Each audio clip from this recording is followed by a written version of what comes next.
परदेशात राहून सुद्धा आपल्या मातीशी नाळ असलेला कलाकार म्हणजे सर वसंतराव. पुण्यामध्ये राजा रवी वर्मा आर्ट गॅलरीमध्ये माझी यांच्याशी भेट झाली.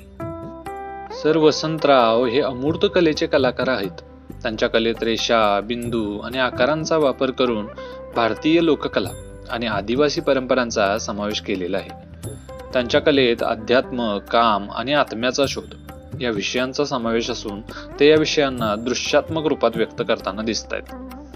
त्यांच्या अद्वया या प्रदर्शनात 120 कलेच्या तुकड्यांचा समावेश होता, ज्यात गणेश, हनुमान, नाग, अग्नी आणि काम यासारख्या विषयांचा समावेश होता.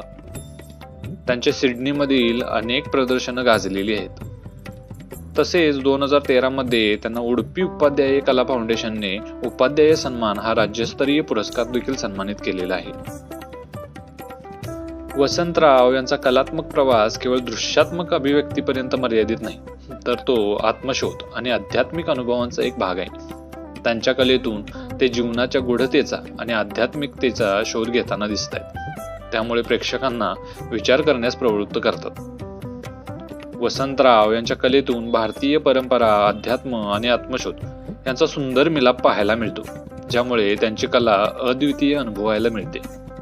आणि स्वाती तिवारी या बंगलोर येथील एक प्रसिद्ध कलाकार आहेत. त्यांच्या कलाकृतीमध्ये त्यांनी सौंदर्य, आध्यात्मिकता आणि स्त्री शक्तीचा सुंदर संगम दर्शविला आहे.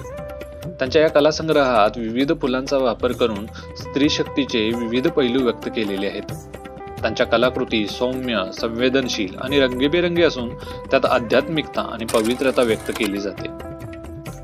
त्यांनी त्यांच्या कलाकृतीमध्ये कमळ, सूर्यमुखी, हिबिस्कस आणि डहळिया यांसारख्या फुलांचा वापर करून स्त्री शक्तीचे विविध पैलू व्यक्त केलेले आहेत.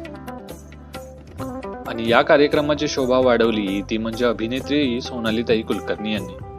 त्यांनी देखील स्वतः खूप लेखन केलेलं आहे आणि या 2 अवलिया कलाकारांना प्रोत्साहन देण्याचं काम सुद्धा त्यांनीच केलं.